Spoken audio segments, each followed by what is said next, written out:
K-pop Demon Hunters infuses freshness in an old formula. It has manipulation, betrayal, resistance.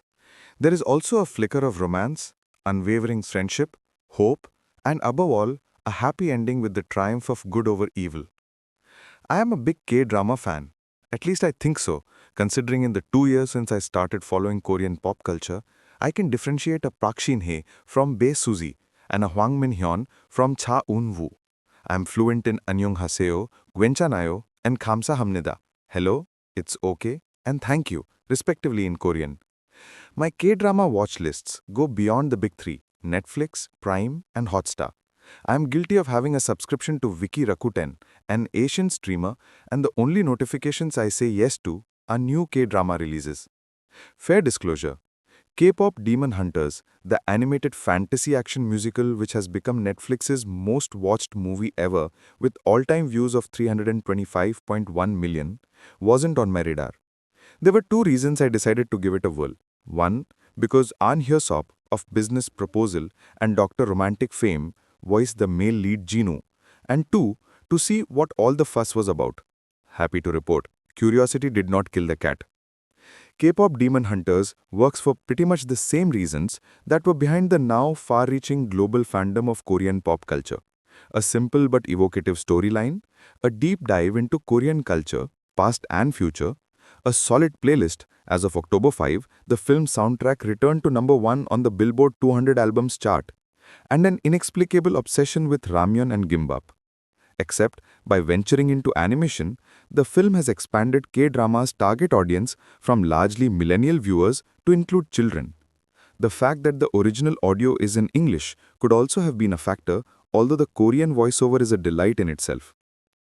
K-pop girl band Hunter/X members Rumi, Mira and Zoe must use the strength of their music to power and turn the Honmun, an invisible shield that protects the human world from Guiwa, the ruler of demons who feasts on people's souls, golden, and lock its security once and for all.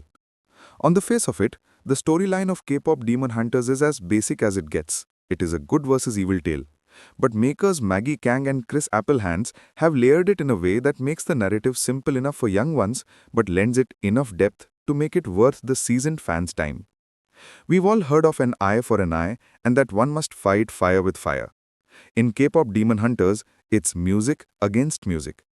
Guima's failed attempts over centuries to take over the human world lead Jinu, a young, easy-on-the-eyes demon with a velvety voice, to devise a plan to steal Hunter X fan base with a boy band, Saja Boys. Their debut release, Soda Pop, is an instant hit, and their inroad into controlling the human world.